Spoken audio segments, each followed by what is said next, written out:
La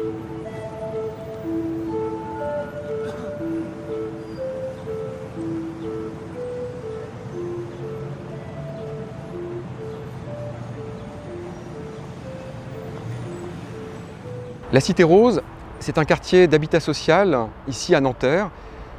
Des bars HLM construites dans les années 50. Il y a à peu près 500 logements, 1500 habitants. La 86, la ligne A du RER. Nous sommes dans un quartier un peu enclavé de la ville de Nanterre. Ce quartier va faire l'objet d'une opération de rénovation urbaine. Le propriétaire, le bailleur social Séquence et sa filiale l'APES, Développement Social Urbain, avec qui nous avons noué un partenariat il y a 4 ans, nous ont invités, nous, le Master Projet Culturel dans l'espace public, à nous installer ici, dans une ancienne épicerie.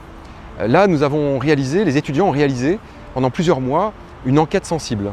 Une enquête sensible, c'est une manière assez originale d'observer la vie du quartier, de recueillir aussi les paroles des habitants pour enrichir le diagnostic qui précède l'opération de rénovation urbaine. Cette enquête sensible a été réalisée en partenariat avec la ville de Nanterre et avec de nombreuses associations et bien sûr et avant tout avec les habitants.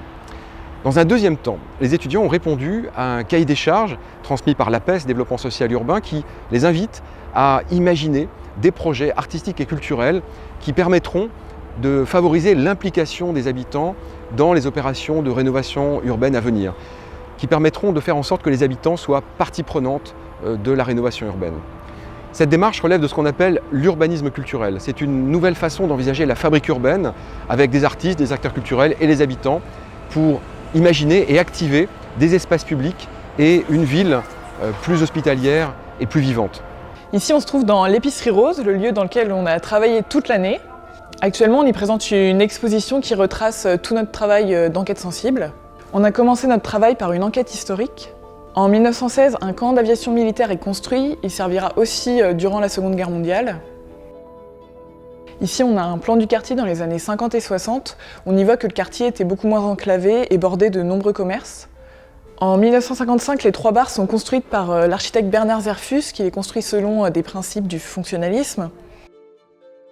Peu de temps après, l'école Anatole France sort de terre et devient un lieu de vie très important dans le quartier.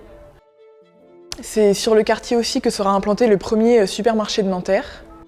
Au début des années 60 est construite juste à côté l'université Paris-Nanterre, qui sera en 68 le point de départ de la révolte étudiante. Les immeubles sont rénovés en 1993 et repeints en rose. Depuis, le quartier est appelé par tout le monde la Cité Rose. Le quartier s'appelle la Cité Rose. Alors, on a voulu enquêter sur ses couleurs, établir sa palette chromatique, saisir toutes ses nuances de vert, de gris, de bleu et bien sûr de rose. Là, c'est une carte sensible réalisée avec une trentaine d'enfants du quartier. La cartographie sensible est une façon de représenter le territoire selon l'imaginaire et le vécu des habitants. On y trouve ce qu'ils aiment, ce qu'ils n'aiment pas, là où ils jouent et se détendent, ce qui est important pour eux dans le quartier, mais aussi ce dont ils rêvent. On a réalisé une maquette du quartier. C'est un plan de situation qui permet de voir qu'il est assez enclavé. Mais surtout, cette maquette nous a permis de faire parler les habitants. Elle a été un véritable déclencheur. C'est autour d'elle que les habitants nous ont raconté leur quartier. La ville se raconte aussi par les objets qu'on y trouve. Qu'ils soient jetés, oubliés ou abandonnés, ils sont les témoins silencieux de la vie de la cité et constituent une sorte d'archéologie du présent. Nous avons recensé l'ensemble des arbres du quartier. Il y a 25 espèces d'arbres différentes, dont 2 sujets remarquables, le peuplier tremble et le chêne de Hongrie. Nous en avons fait un jeu pour que les enfants puissent s'approprier le patrimoine végétal du quartier. Dans cette enquête sensible, on s'est aussi intéressé aux paysages sonores. Des relevés de décibels ainsi qu'un travail d'écoute plus subjectif nous ont permis d'élaborer une carte sonore. Pour saisir les singularités du quartier, son ambiance, ses rythmes, nous avons réalisé un film. Il révèle que la Cité Rose est à la fois au cœur des dynamiques métropolitaines et aussi un peu en retrait.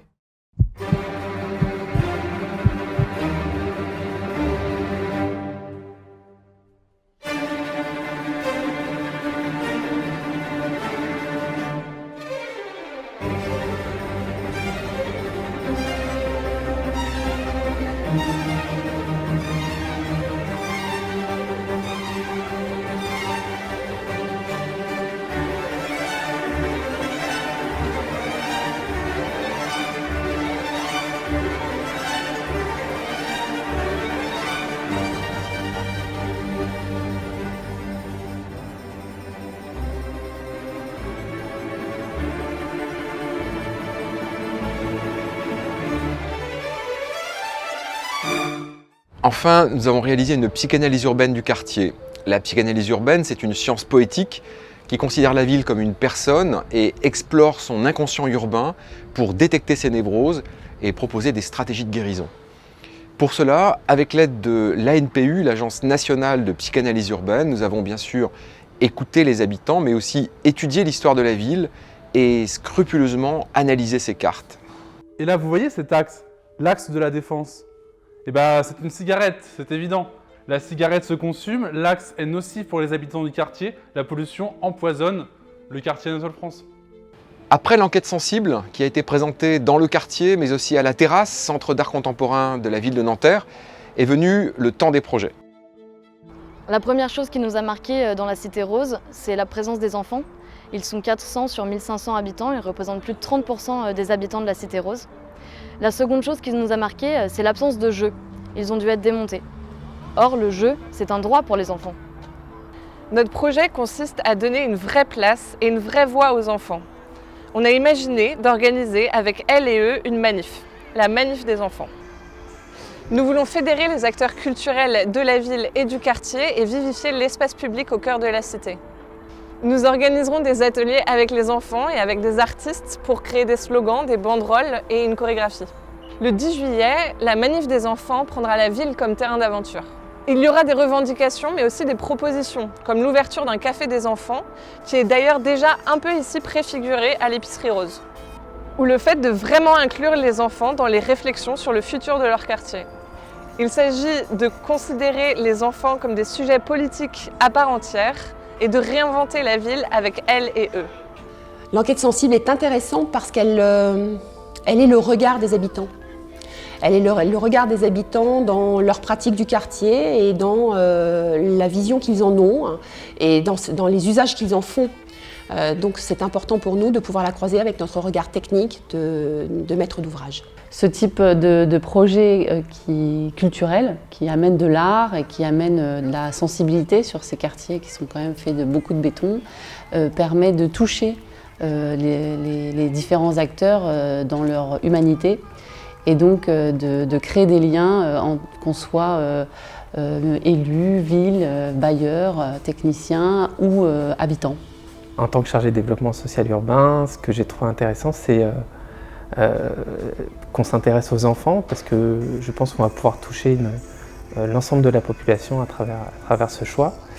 Et je pense que quand chacun de nous, on a gardé une partie d'enfants, et du coup, ça va interpeller cette partie-là en chacun d'entre nous, que ce soit les habitants, les élus, les techniciens chez le bailleur.